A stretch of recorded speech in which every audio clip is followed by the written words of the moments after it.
Bonjour à tous, bienvenue dans cette masterclass 3h18. J'ai le plaisir d'accueillir Mathieu Chauveau pour cette édition des masterclass 3h18. Bonjour Mathieu. Bonjour Marc, merci. Je suis ravi de vous accueillir. Vous allez présenter rapidement le cabinet et puis la société. Ça compte pour moi. Peut-être au préalable, quelques conseils, ce qui va permettre aux gens d'arriver euh, doucement, mais en se pressant quand même. Vous êtes nombreux, hein, vous êtes 147 à vous êtes inscrits, vous êtes nombreux à être intéressés par le sujet. Vous allez pouvoir, je le rappelle, tous revoir cette vidéo et cette masterclass en replay. Vous aurez tous un lien. Vous aurez tous évidemment la possibilité de contacter les intervenants avec leurs coordonnées. Et puis, voilà, c'est aussi l'occasion de pouvoir poser des questions en direct. Et pour ça, vous avez deux façons de le faire. Un mode open et public qui est le chat. Et là, vous avez une petite bulle à droite qui vous permet de poser des questions que tout le monde verra. Et puis, un mode privé qui permet d'interagir avec nous, avec Mathieu et moi, et de nous poser des questions auxquelles on peut répondre soit tout de suite, soit à la fin de la masterclass, soit éventuellement plus tard. Voilà. N'hésitez pas à utiliser ces modules pour nous interrompre ou nous poser des questions s'il y a des choses qui ne sont pas claires. De toute façon, comme je le disais, vous aurez le replay, vous aurez la possibilité de revenir dessus. Il va y avoir beaucoup de contenu, beaucoup de conseils. Le sujet aujourd'hui, c'est vraiment répondre à vos questions, comment faire pour optimiser les résultats de son entreprise. Mais peut-être avant de rentrer dans le vif du sujet, Mathieu, vous pouvez peut-être présenter rapidement Ça compte pour moi. Oui, merci. Pour me présenter moi déjà, effectivement, je suis donc Mathieu Chauveau, je suis expert comptable donc je dirige le cabinet Ça compte pour moi, qui est un cabinet d'expertise comptable en ligne. Donc on reviendra plus en détail en fin de présentation sur les caractéristiques, mais dans les grandes lignes, en fait, la différence avec les autres cabinets, c'est qu'on va faire tout ce qu'on entend habituellement d'un expert comptable, que ce soit bien sûr des comptes annuels, des déclarations fiscales, des bulletins de paye, des déclarations sociales, des formalités juridiques, mais tout ça, on va le faire de manière totalement dématérialisée avec des clients dans toute la France.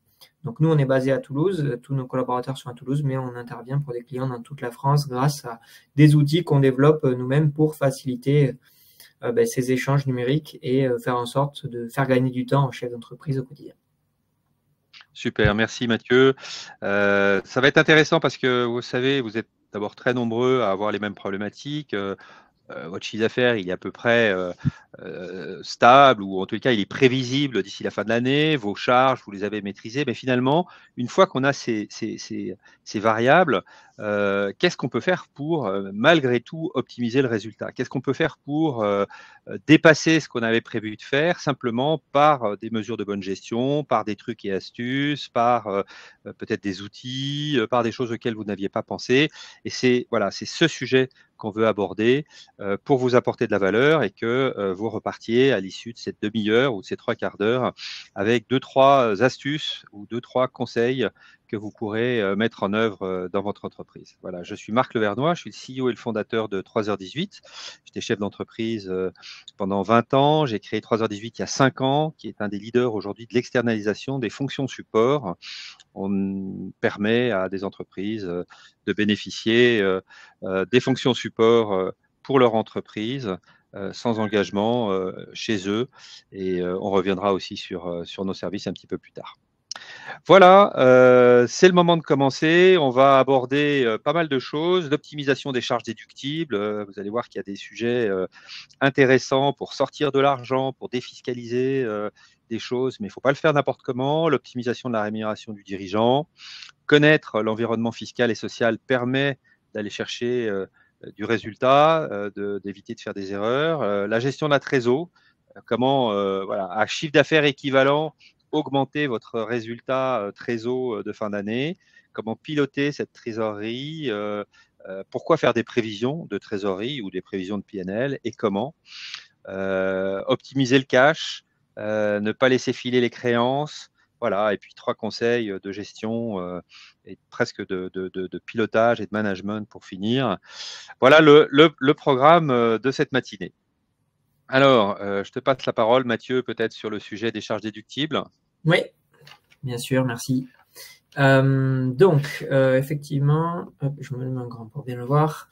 Le premier point, en fait, sur lequel on peut se poser la question d'une optimisation possible des charges et surtout une optimisation possible, en fait, indirectement de la rémunération du dirigeant, c'est la question de la domiciliation, en fait, de l'entreprise et notamment si le domicile de l'entreprise est à notre domicile personnel.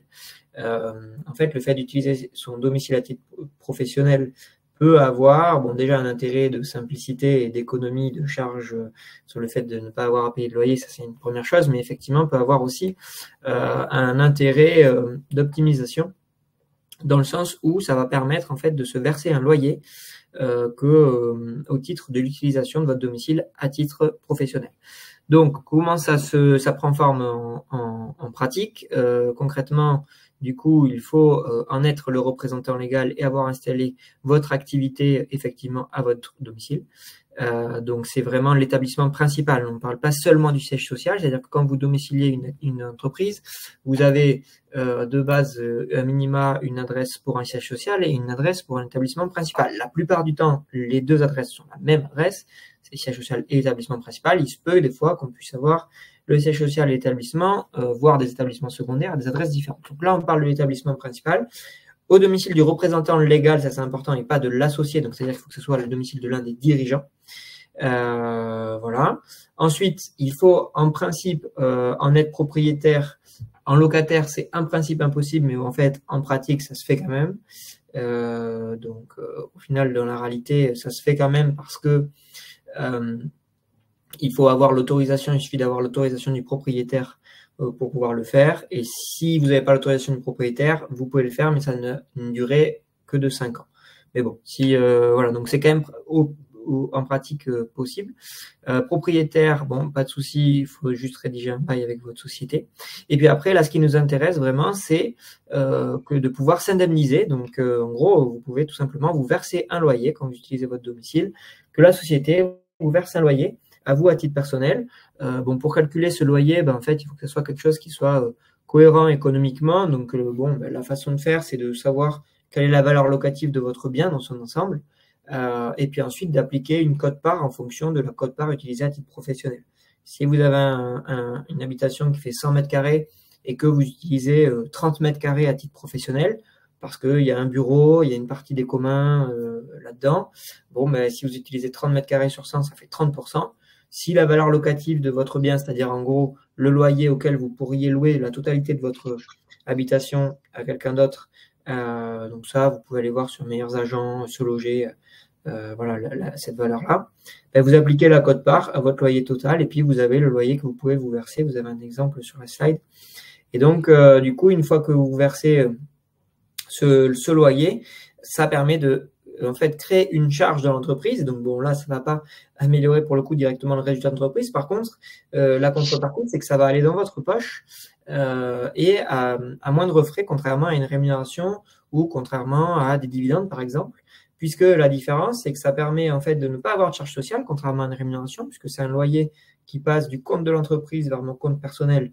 Et là, je ne paye pas de charge sociale là-dessus. Et puis, ça génère une charge en fait qui est déductible du résultat fiscal de l'entreprise. Donc, ça va permettre d'économiser de l'impôt sur les sociétés, contrairement aux dividendes qui se versent après impôt sur les sociétés. Donc là, c'est en ça que c'est intéressant. Vous allez avoir quand même, vous, une imposition personnelle derrière sur ce loyer, comme tout revenu à titre personnel, vous devrez l'imposer dans la catégorie des revenus fonciers. Mais si vous n'avez pas d'autres revenus fonciers de ce type, et qu'en tout cas, vos loyers font moins de 15 000 € par an, vous pouvez bénéficier de ce qu'on appelle le micro-foncier, et donc avoir un abattement de 30% sur ces loyers-là. Donc, vous êtes imposé que sur 70% de ces loyers sur votre impôt personnel. Bon, une rémunération aurait été imposée dans tous les cas à 100% et il y aurait eu en plus des charges sociales, et des dividendes auraient été imposés à 30% au mieux, donc la flat tax, mais après avoir payé votre impôt sur les sociétés. Donc en gros, là, J'ai une question à ce stade déjà qui arrive, c'est qu'est-ce que c'est que le régime microfoncier?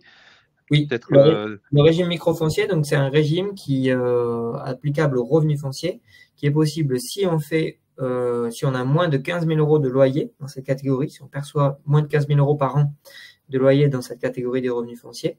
Et c'est un régime qui permet, comme tous les régimes micro, d'avoir un abattement forfaitaire sur le montant du loyer. En fait, on ne déduit pas des charges au réel, on met un abattement forfaitaire.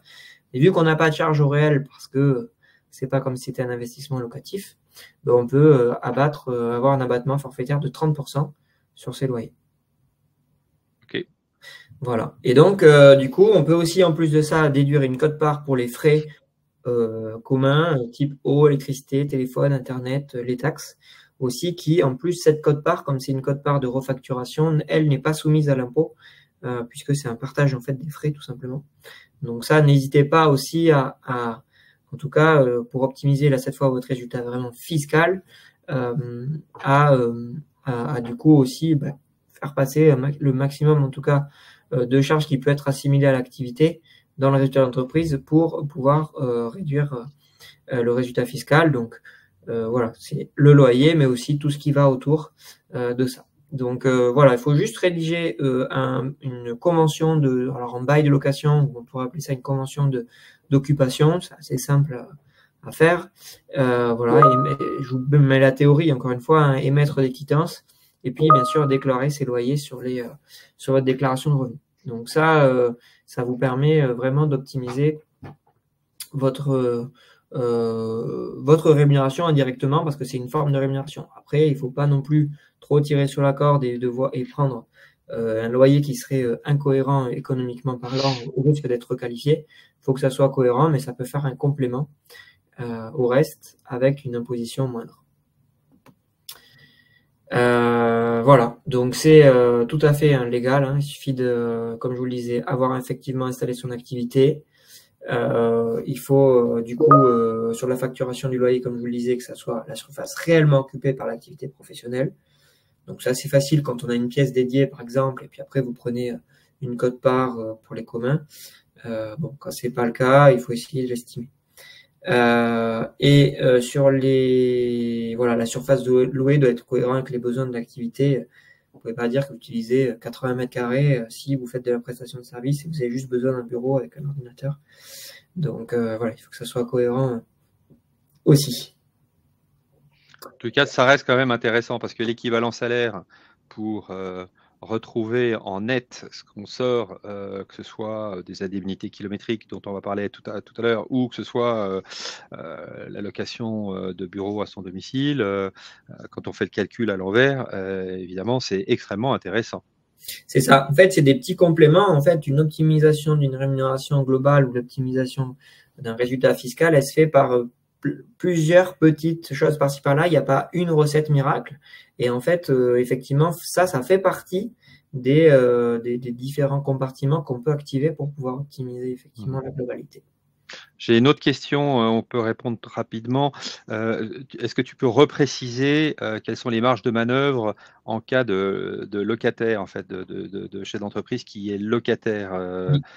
Comment finalement on arrive à naviguer avec cette contrainte? Oui, si on est locataire, en fait, il suffit tout simplement d'avoir l'autorisation de son propriétaire. Donc, c'est un courrier écrit du propriétaire qui dit qu'il autorise que vous domiciliez votre société à votre domicile. Ça, c'est le plus simple et c'est valable très longtemps. Si jamais le propriétaire ne souhaite pas rédiger ce courrier-là, comme je vous le disais, vous avez la possibilité de le faire quand même, mais c'est une durée temporaire de 5 ans. Auquel cas, dans 5 ans, vous devrez changer d'adresse. Mais si le propriétaire est d'accord, pas de problème. Très bien. Je passe au sujet suivant. Ah oui, non, pardon. Il me restait juste une dernière chose, mais je vous l'ai dit, ça dans les grandes lignes, de toute façon, c'est comment ça marche en pratique, mais je vous l'avais déjà précisé, et puis là, je reprécisais aussi le régime microfoncier, mais ça, on en a déjà parlé. Donc, voilà, je peux le passer. Donc, ensuite, on a effectivement, dans les autres compartiments qui nous permettent de voilà, d'optimiser aussi le transfert, on va dire, du compte professionnel vers le compte du personnel du dirigeant ou de ses dirigeants, c'est les indemnités kilométriques. C'est-à-dire qu'en fait, ça, c'est le cas où cette fois, on ne parle plus du domicile, mais on parle de votre véhicule. C'est-à-dire que vous utilisez votre véhicule personnel à titre professionnel. Donc ça, c'est déjà le prérequis, bien sûr, de se déplacer avec un véhicule qui vous appartient. Toutes les charges, en fait, qui sont liées au véhicule, par principe, comme le véhicule vous appartient, sont à votre charge. Le carburant ou la recharge électrique, l'assurance, l'entretien, etc. Par contre, en contrepartie, vu que vous engagez des frais, vous, à titre personnel, alors que c'est dans le cadre de votre activité professionnelle, l'entreprise peut vous verser des indemnités en contrepartie pour vous indemniser, en fait, du fait que vous ayez engagé des dépenses personnelles.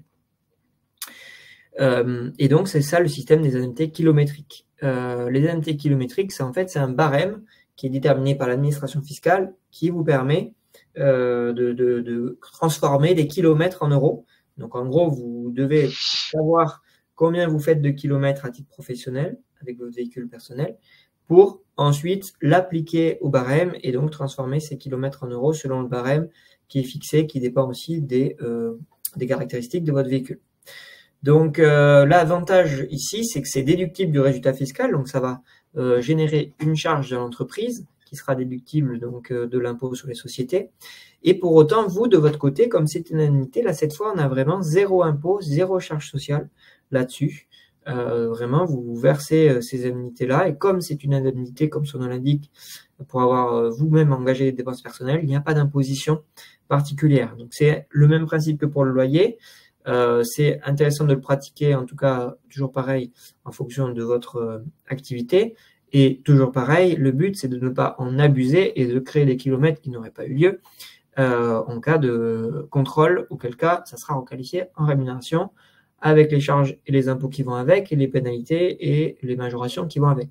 Donc, l'idée, c'est bien sûr que ça reflète la réalité. Donc, ça nécessite de suivre et d'être organisé administrativement. Ça, pour le coup, c'est le sujet de Marc, d'arriver voilà, à bien suivre. Il y a des outils qui existent, il y a des façons de faire sur les agendas, bon bref, il y a des organisations possibles, mais c'est vrai que ça nécessite quand même un suivi important là-dessus, ça c'est clair.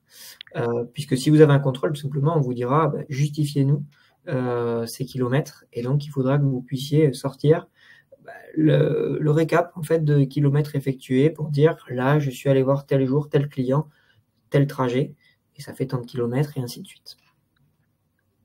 Ouais, il faut avoir l'adresse, la raison sociale, le nom précis du client. Pareil d'ailleurs quand vous invitez un client déjeuner. Donc tout ça, ça fait beaucoup d'administratifs. Il y a des plateformes qui permettent de capturer les frais, de les scanner, de les envoyer directement à votre expert comptable. Mais vous avez aussi des solutions qui permettent voilà, de déléguer cet administratif avec éventuellement d'autres choses. Donc, ouais, il faut être très méticuleux. Ouais.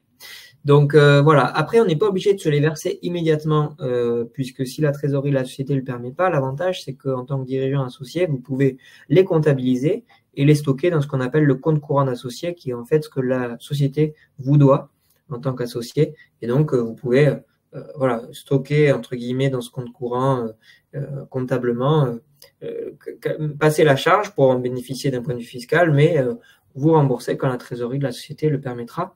Alors, ce qui est important aussi, là où il faut être rigoureux, c'est que les indemnités kilométriques, ça se calcule à l'année, c'est à l'année civile. Et donc, il faut faire attention parce que le barème, il est à l'année civile. Et donc, si on le calcule comme ça, dépend aussi du nombre de kilomètres effectués. Si en le calculant mois par mois, faut faire attention parce que il se peut que du coup on dépasse le barème en fait effectif une fois qu'on fait le calcul à l'année. Donc parce que plus on fait de kilomètres et plus l'indemnité au kilomètre est faible.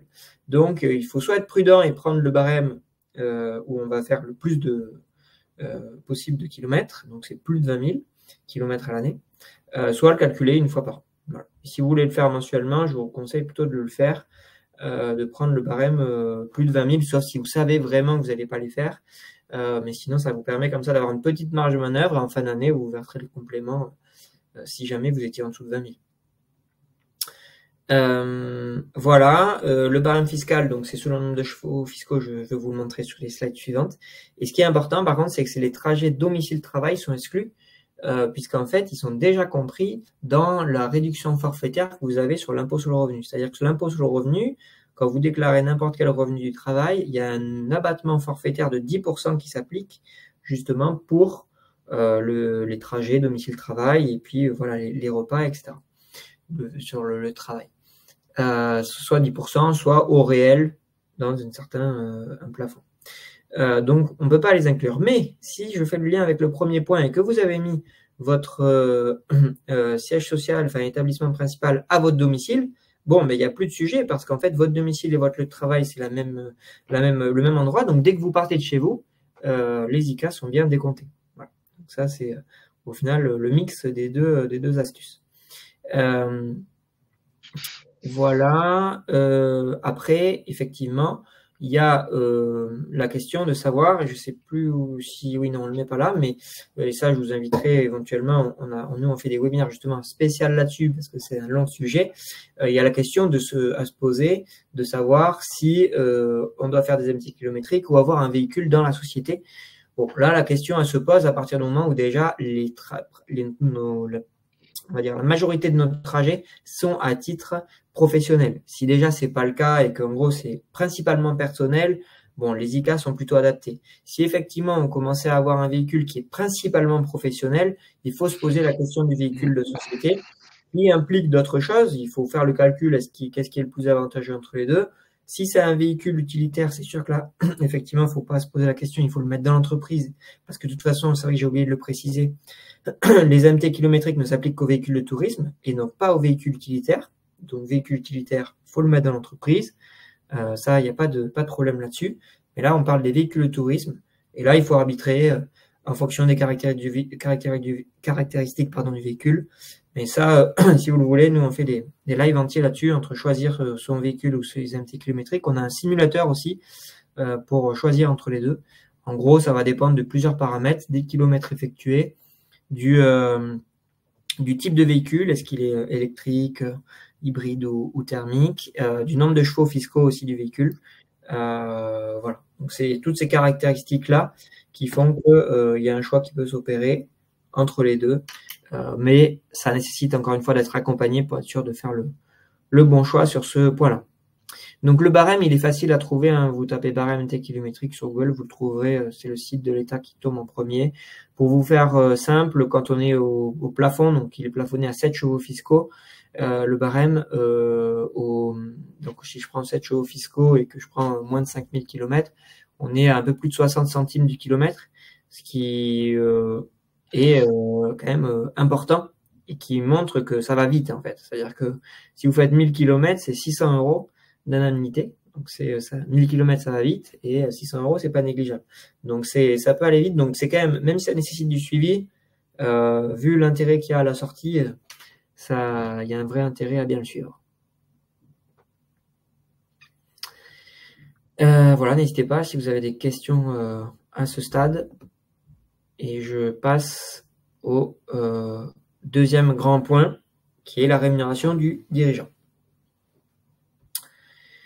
Donc, la rémunération du dirigeant, là aussi, vaste sujet. L'idée, c'est de balayer les principes fondamentaux et après, la conclusion, de toute façon, qui ne se veut pas du tout démagogique, mais qui est de se faire accompagner pour être sûr de faire le bon choix, parce que c'est clairement, encore une fois, la situation de chacun est à prendre de manière personnalisée pour être sûr de faire les bons choix. Mais voilà les grands principes qui existent pour que déjà vous puissiez connaître quel peut être le meilleur statut pour vous en tant que dirigeant pour optimiser en fait votre rémunération et donc indirectement optimiser votre résultat, hein, qui est le thème d'aujourd'hui, parce qu'on va avoir par exemple moins de charges sociales, moins d'impôts, etc. Donc, il y en a deux possibilités, hein, au-delà de ce qu'on a vu juste avant. Hein. On a vu le loyer, les MT kilométriques qui permettent de retirer des fonds à titre personnel. Mais bon, il faut être dans ces cas-là, il faut les justifier. Mais après, sinon, on va dire sur la grosse partie, ce qui rémunère notre travail, on a soit la rémunération, soit les dividendes. Donc, la rémunération, quoi qu'il arrive, elle est indispensable pour donc ce qu'on appelle le salaire, hein, aussi, on pourrait l'appeler comme ça. C'est indispensable pour pouvoir avoir une couverture sociale, déjà, bien sûr, et puis pour pouvoir donc cotiser à la retraite. Ça, peu importe notre statut, en tout cas, si on n'a pas déjà un revenu en parallèle, bien sûr, et que c'est notre source de revenu principale. Donc ça, déjà, c'est un premier prérequis. Pour valider notamment 4 trimestres pour la retraite, aujourd'hui, il faut se verser au moins, alors ça va peut-être évoluer là un petit peu, chaque année, les plafonds sont revus en fin d'année, on va peut-être être à, si j'arrondis, d'ici la fin de l'année, on sera peut-être à 7 000, si j'arrondis, donc 7 000 € par an pour valider déjà les 4 trimestres de retraite. Et donc, sinon, si on ne fait pas ça, en fait, on n'en valide que 3. Et donc, c'est dommage parce que du coup, on devra travailler de plus nombreuses années pour pouvoir valider la retraite. Donc, ça, c'est le première chose. Et quand on est à ce niveau-là, on valide aussi notre couverture sociale basique de allocation familiale maladie. Par contre, il faudra monter un petit peu plus haut si on veut aussi pouvoir avoir des indemnités journalières en cas d'accident, de maladie longue durée, etc., qui montent plutôt à 10, autour de 10, un peu plus de 10 000 €. Voilà. Donc ça, c'est un peu le prérequis déjà de base. Et après, voilà, bien comprendre que ça, c'est la rémunération de votre travail. Donc ça forme la forme d'un salaire. Ensuite, on a les dividendes de l'autre côté. Là, cette fois, c'est la distribution du bénéfice aux associés. Donc ça, c'est la rémunération du capital, contrairement à la rémunération du travail. C'est le fait qu'en fait, vous soyez associé dans l'entreprise, que vous ayez droit aux bénéfices de l'entreprise, que vous pouvez vous les distribuer. C'est ce qu'on appelle les dividendes. Les dividendes, contrairement à la rémunération, certes, il n'y a pas de charge sociale dessus, mais qui dit pas de charge sociale dit pas de cotisation non plus auprès des organismes sociaux et notamment à la retraite. Donc ça, c'est aussi un point important à prendre en compte.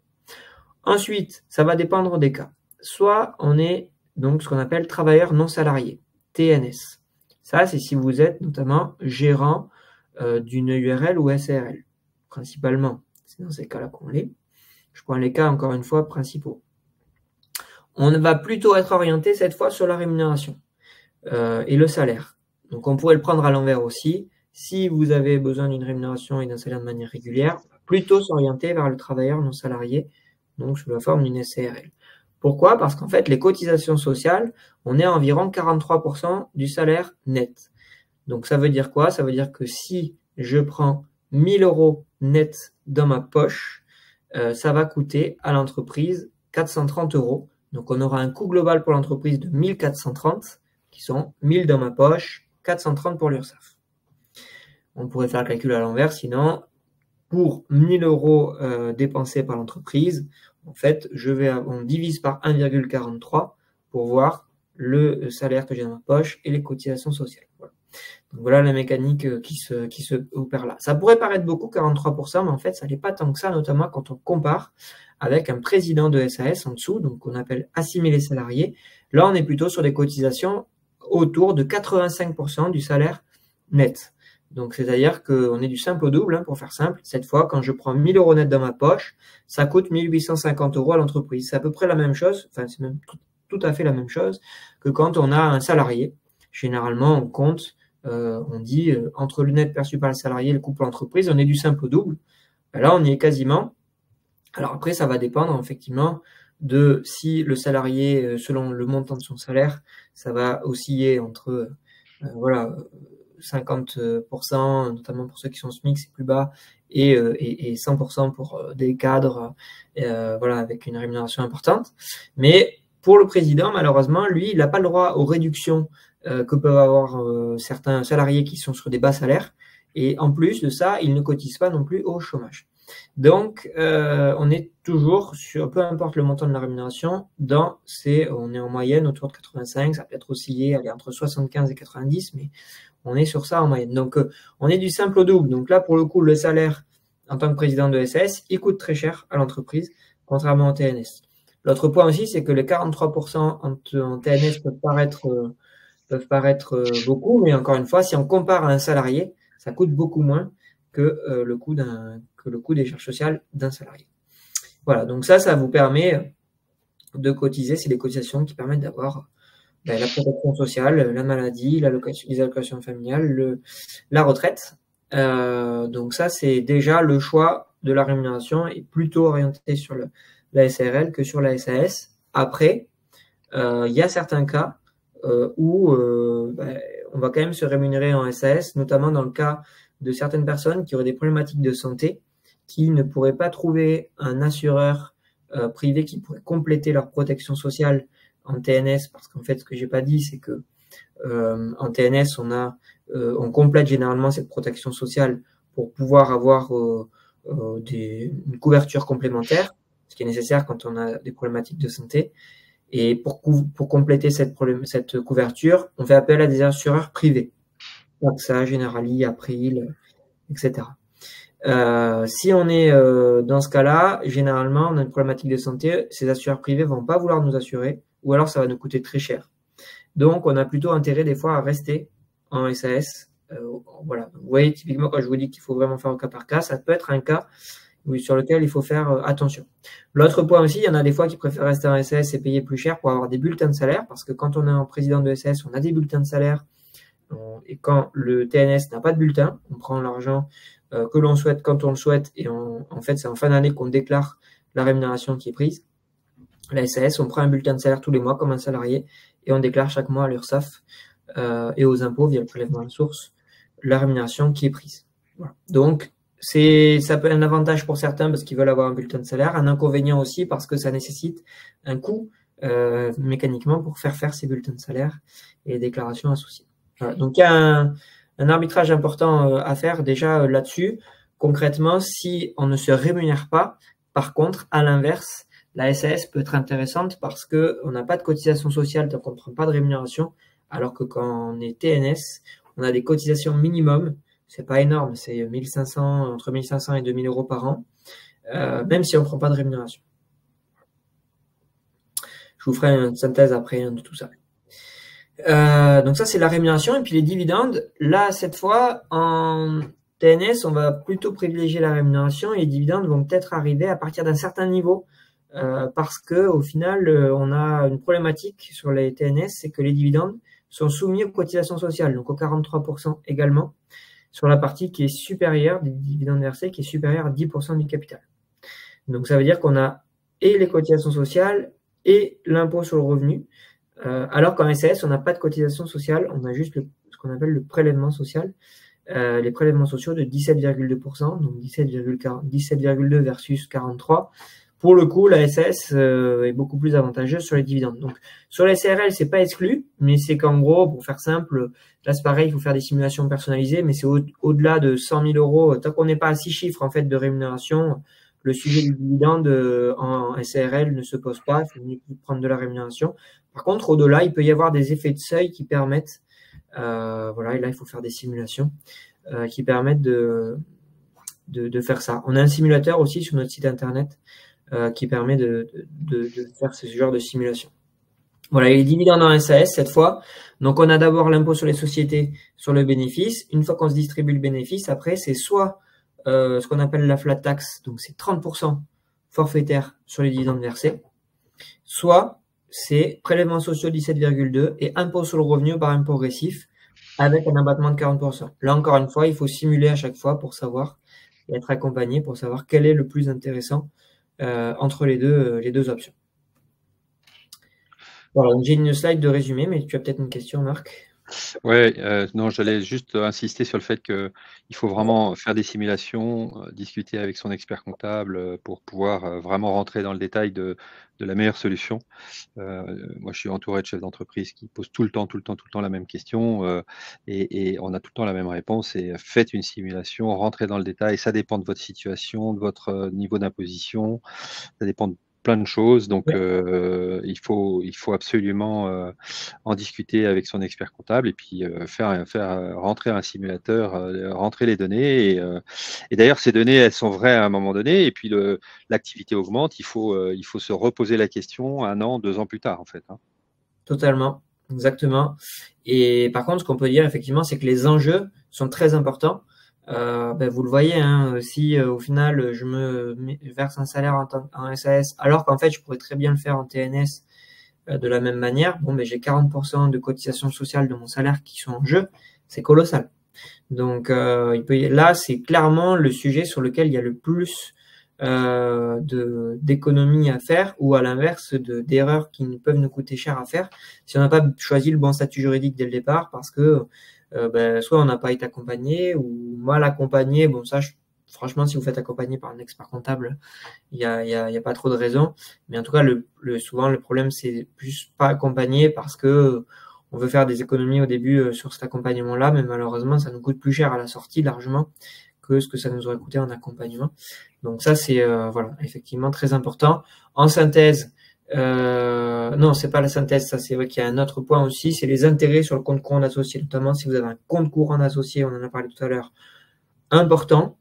Donc vraiment, voilà, significatif, hein, plusieurs dizaines de milliers d'euros. Ça peut être intéressant, notamment avec les taux actuels, de se verser des intérêts. En fait, c'est comme, en gros, vous avez prêté de l'argent à l'entreprise. Bah, du coup, l'entreprise vous verse des intérêts pour ce prêt, comme elle aurait versé à une banque, pour du coup vous rémunérer en fait du fait que vous avez prêté de l'argent. Bon, ça vaut le coup de le calculer si voilà, le compte courant est significatif, mais les taux qui sont actuels en fait sont calés en fait un peu sur les taux directeurs bancaires. Donc on est aujourd'hui à 4 et quelques pourcents. Je crois qu'on a même passé les 5%. Donc c'est déterminé en fait chaque mois par l'administration fiscale les taux maximum déductibles. Donc du coup ça vaut le coup parce que du coup ça sera le même traitement que les dividendes. C'est-à-dire qu'on aura soit flat tax, soit le 17,2 plus barème progressif. Mais la différence avec les dividendes, c'est que c'est un intérêt qui va passer en charge de l'entreprise et donc réduire l'impôt sur les sociétés. Donc c'est encore un tout petit peu mieux parce qu'on gagne sur l'impôt sur les sociétés tout en ayant la même imposition personnelle. Donc ça peut aussi valoir le coup et se creuser, sachant que ça c'est obligatoire entre personnes morales. Donc si vous avez une société qui en détient une autre, dans tous les cas, elle devra pratiquer ses intérêts. Voilà pour l'optimisation du dirigeant. Donc en synthèse, vraiment, c'est si on se rémunère de manière régulière, c'est notre source de revenu principale et qu'on se verse un revenu tous les mois, on va plutôt être généralement sur une SARL avec un revenu TNS, sauf particularité encore une fois, et les dividendes si on atteint un certain niveau. Par contre, si on ne se rémunère pas, notamment qu'on lance son activité au début, ça peut être intéressant d'avoir la flexibilité de la SAS, mais ça peut être aussi adapté dans certains cas où on a besoin d'avoir des bulletins de salaire ou d'avoir cette protection sociale associée à la SAS et éventuellement complété aussi potentiellement par des dividendes. Merci Mathieu, c'est très complet. On peut essayer d'accélérer un tout petit peu pour tenir le timing. On a fait le plus long de toute façon, donc ça tombe bien. En même temps, il fallait rentrer dans le détail pour être précis. Sûr. Donc en fait, juste pour effectivement pour finir, c'est la nécessité pour optimiser et pour bien gérer sa boîte au quotidien, c'est vraiment de bien connaître l'environnement fiscal et social qui est autour de nous. Et donc là, on en a déjà parlé, mais savoir que si je suis TNS, mes cotisations, c'est 43% de ma rémunération. Si je suis dirigeant salarié ou si j'ai des salariés en général, on va compter, et même pour faire simple, du simple au double pour avoir un peu de marge de manœuvre pour les cotisations sociales. Ça, c'est important pour anticiper sa trésorerie, on en parlera après, mais il faut vraiment avoir en tête que quand je me verse un montant, il va y avoir des cotisations qui vont être appelées après. Et donc, il faut avoir ces ordres de grandeur pour bien gérer sa trésorerie. Ça, c'est super important. Savoir aussi les taux d'impôt sur les sociétés, c'est quand même aussi important parce qu'on peut jouer sur ces taux d'impôt sur les sociétés, combien j'économise. Voilà, se dire que quand il y a une charge, en fait, ça va permettre quand même de réduire l'impôt sur les sociétés de 15 ou de 25 selon où vous en êtes. Donc, c'est 15% jusqu'à 42 500 de bénéfices, 25 au-delà.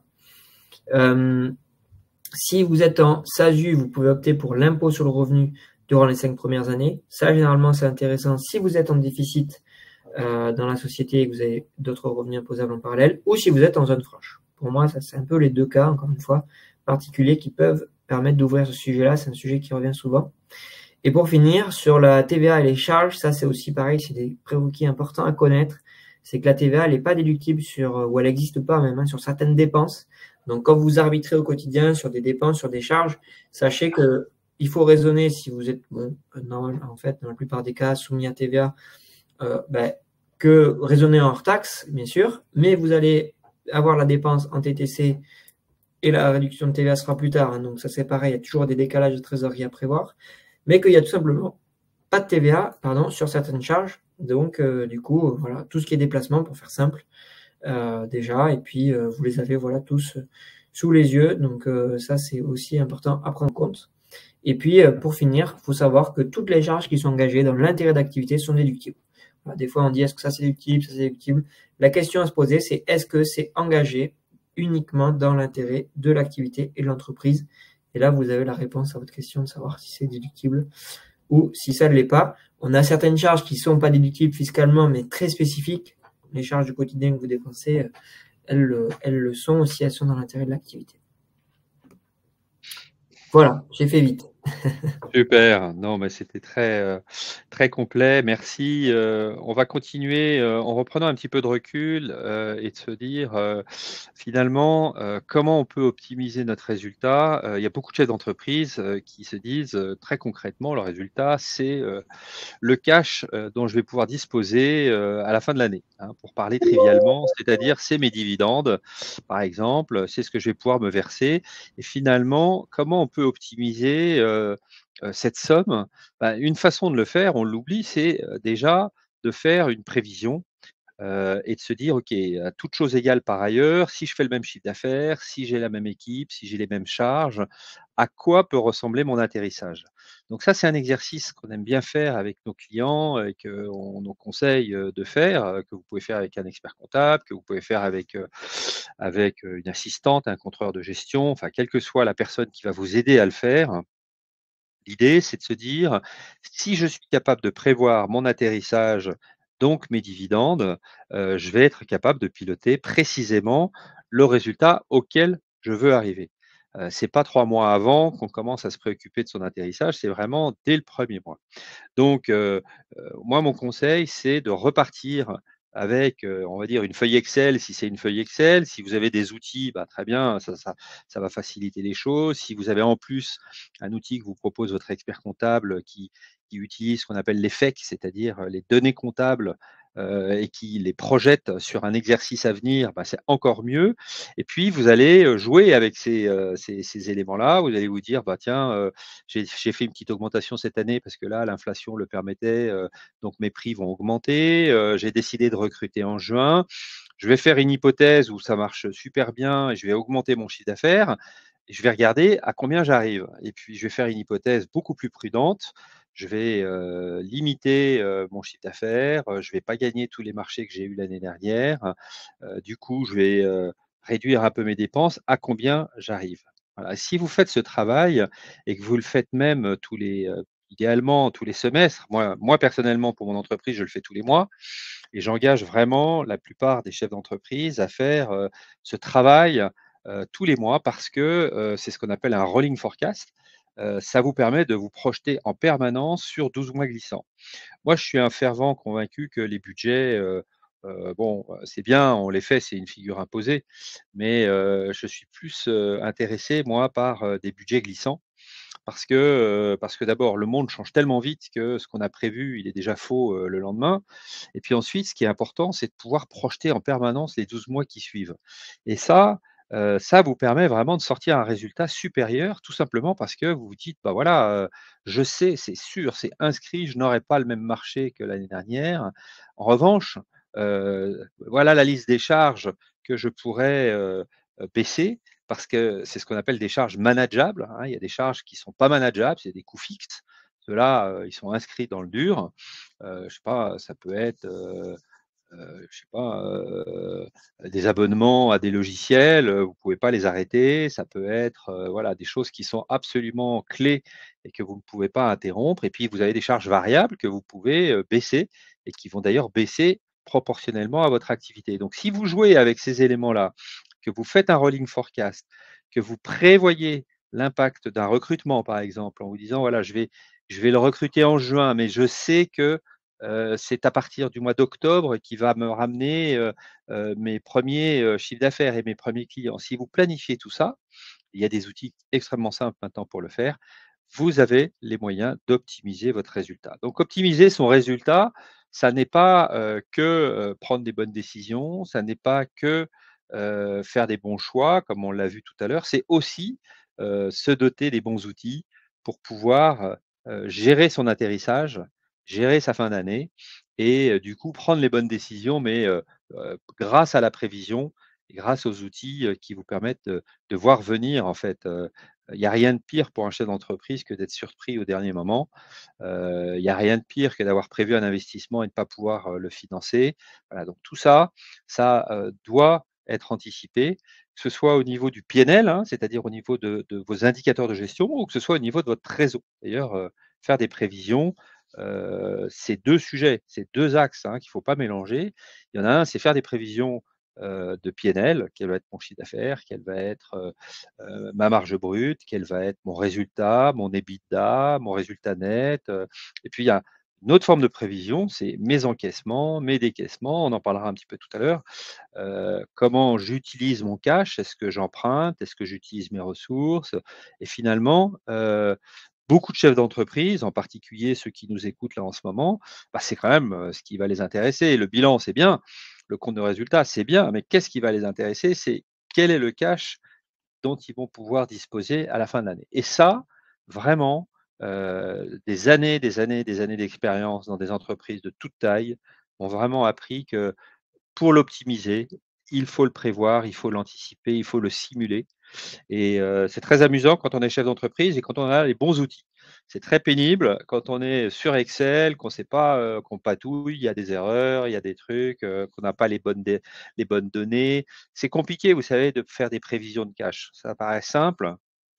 Demandez à votre expert comptable, vous allez voir, c'est probablement l'un des trucs les plus casse-gueule parce qu'il faut normaliser le BFR, la vitesse à laquelle vos clients vous payent, il faut normaliser la vitesse à laquelle vous payez vos fournisseurs, il faut se positionner sur quand est-ce que je vais recruter, quand est-ce que je vais investir dans tel logiciel, dans telle machine.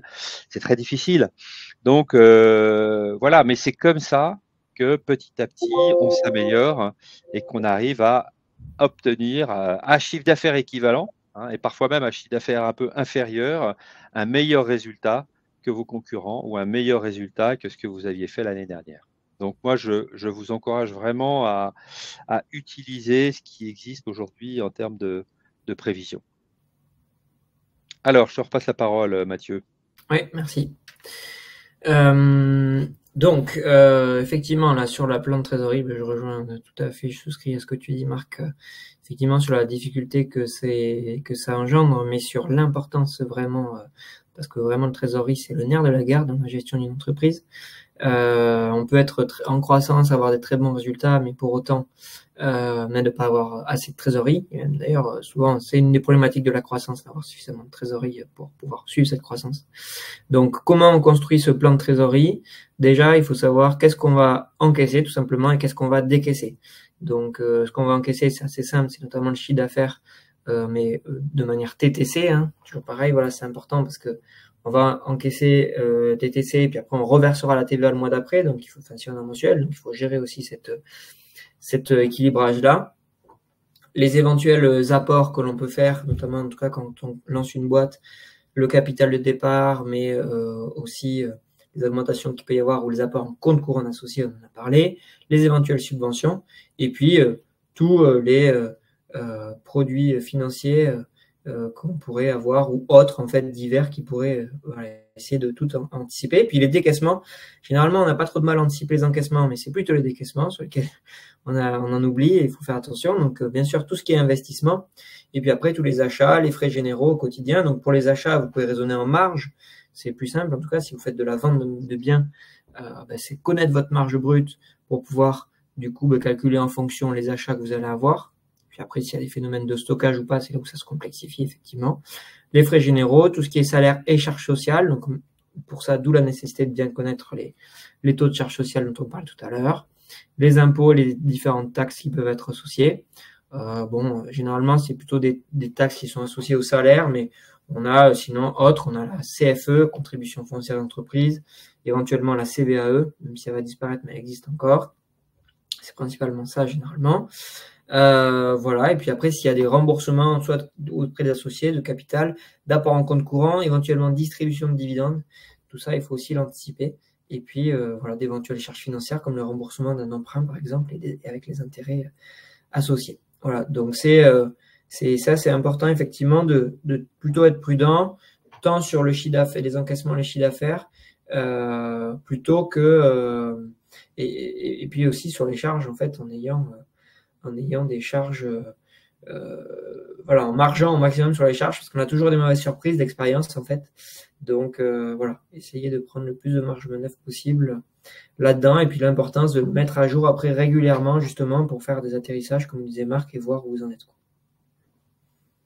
On a un modèle aussi, pareil, nous, sur notre site de plan de trésorerie, pour ceux que ça intéresse.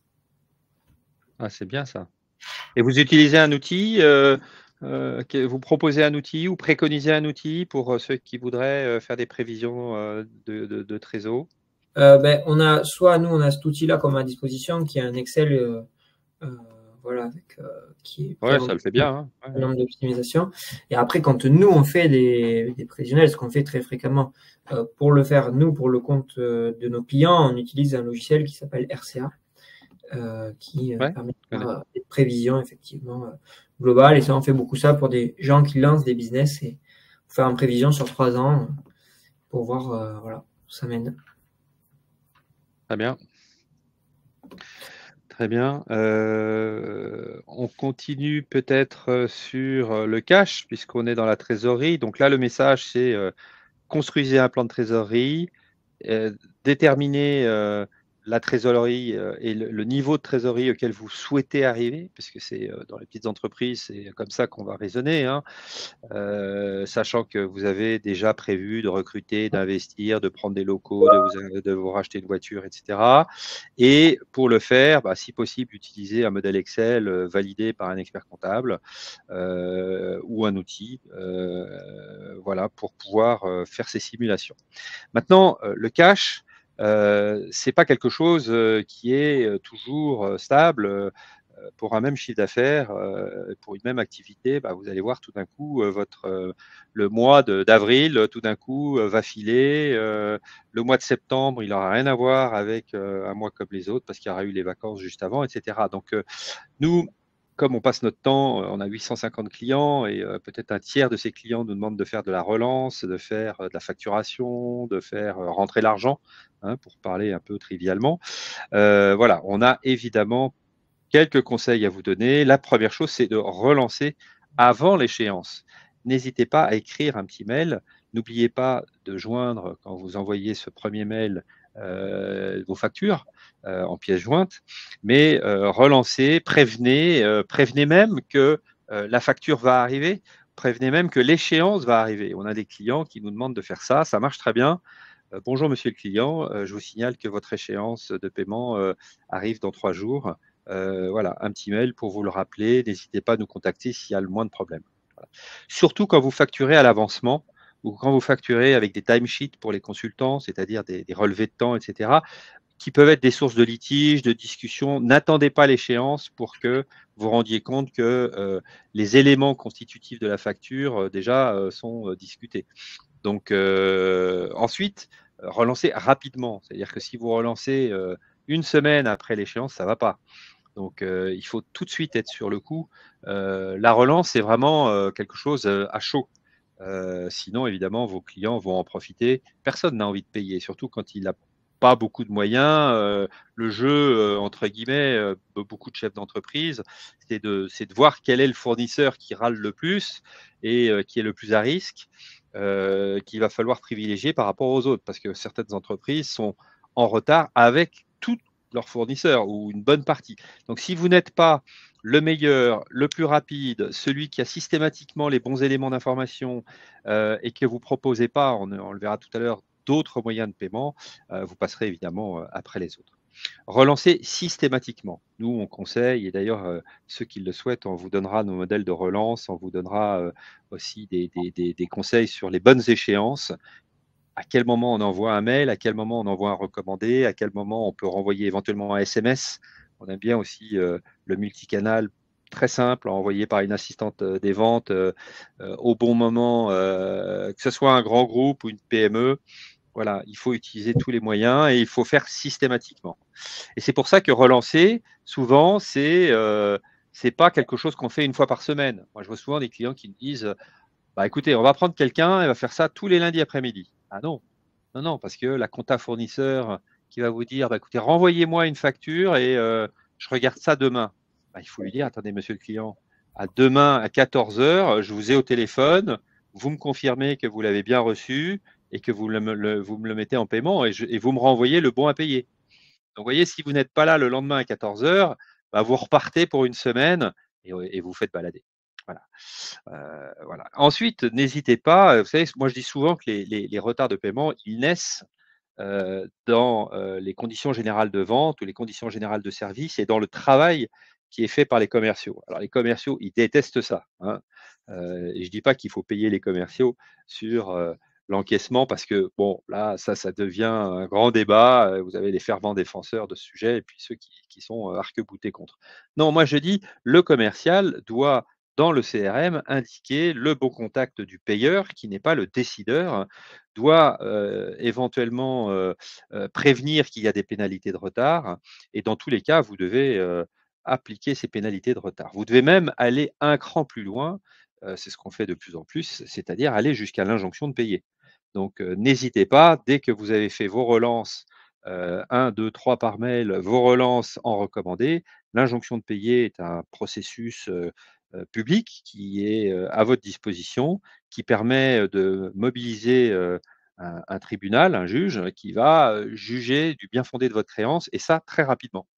Donc, vous pouvez vous faire payer si votre dossier est bon, c'est-à-dire que si vous avez des conditions générales de service signées, si vous avez une proposition, si vous avez des preuves que votre service a été effectué. Pour ça, il faut des recettes, des PV, des mails, voilà, tout ce que vous pouvez constituer pour prouver que votre service a été rendu, que vous avez donc fait ce pourquoi on vous avait envoyé un contrat et signé. Vous êtes en capacité de produire et de réaliser en fait une injonction de payer. Et là, les délais sont très rapides. Pour une fois, on n'a pas à se plaindre de la juridiction et du système juridique français. C'est très efficace, sauf qu'il y a beaucoup de chefs d'entreprise qui ne le connaissent pas. Et puis, bah, ceux qui ne veulent pas le faire eux-mêmes ou qui n'ont pas les équipes pour le faire, évidemment, vous pouvez le déléguer et le sous-traiter. N'oubliez pas le paiement en ligne, n'oubliez pas tous les modes de paiement, hein. On a parfois tendance à oublier que bah, on peut se faire prélever. Regardez votre expert comptable, je suis sûr qu'il se fait prélever, hein, ils ne sont pas fous les experts comptables. Nous aussi d'ailleurs, on se fait prélever chez 3h18. Quand on a des centaines de clients, on ne va pas s'amuser à envoyer une facture personnalisée, et cetera. Non, on prélève. On envoie une facture bien sûr, mais on prélève et puis vous pouvez prélever et ajuster en fin d'année, vous savez comme fait l'EDF.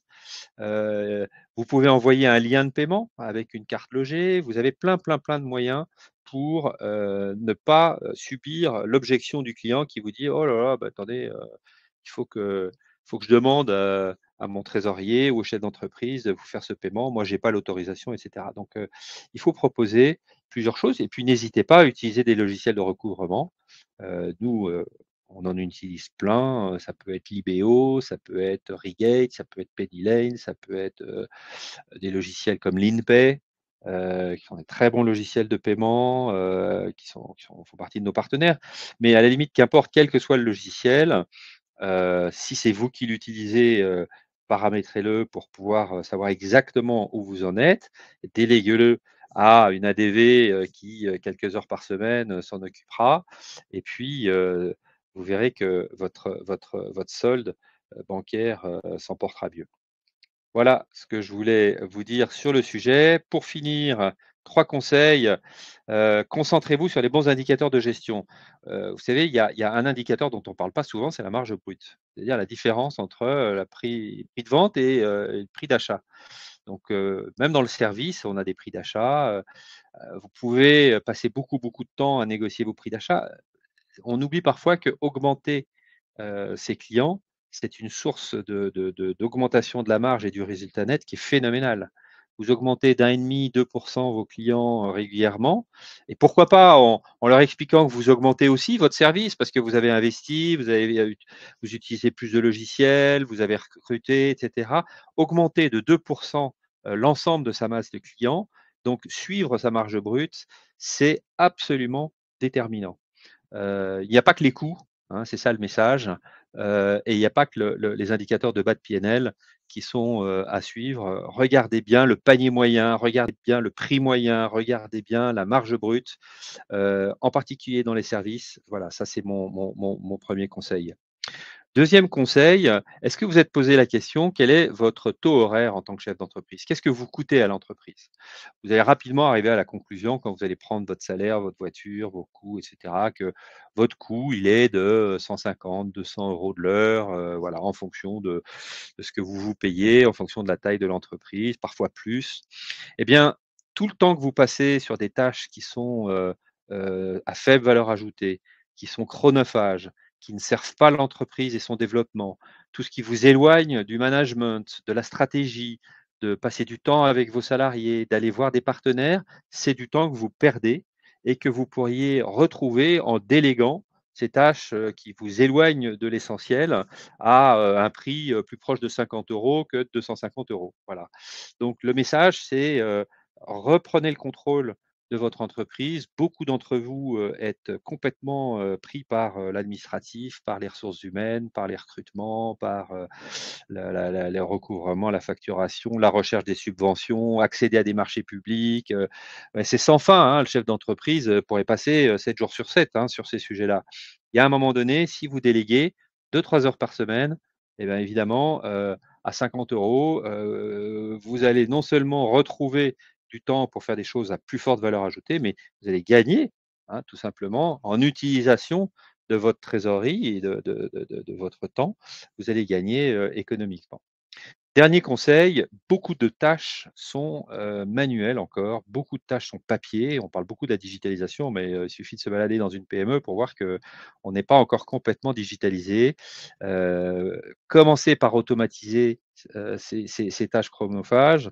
Avant de parler d'intelligence artificielle, etc., ou de robotisation, vous allez voir, il y a déjà beaucoup de choses. On peut mettre des petits workflows, on peut mettre des petites choses qui sont même gratuites. Nous, on propose plein d'outils gratuits ou les outils de l'expert comptable qu'on vous met en place et vous allez voir, vous allez gagner du temps hein, et vous allez pouvoir reconcentrer des équipes là aussi sur des tâches à plus forte valeur ajoutée. Donc, concentrez-vous sur les bons indicateurs et mon message, c'est regardez un petit peu vos prix de vente. On dit toujours on n'arrivera pas à augmenter ses clients. Bah si, souvent, quand on fait l'effort, ça passe. Déléguer, regardez ce qui vous prend du temps et déléguer à un taux horaire plus faible plutôt que faire à un taux plus important si c'est vous qui le faites ou si c'est un de vos collaborateurs. Et puis automatiser un maximum de choses parce que quand on automatise, on met sous contrôle, on trace et donc on peut plus facilement agir sur les processus. Voilà, on arrive à la fin de cette masterclass. Mathieu, je te redonne la parole pour présenter rapidement ton cabinet. Ouais, merci. Voilà, rapidement, du coup, je l'avais déjà bien décrit en introduction. Donc, on a un cabinet en ligne. Plus dans le détail, on a un peu plus de 4000 clients aujourd'hui, 80, même 90 aujourd'hui collaborateurs.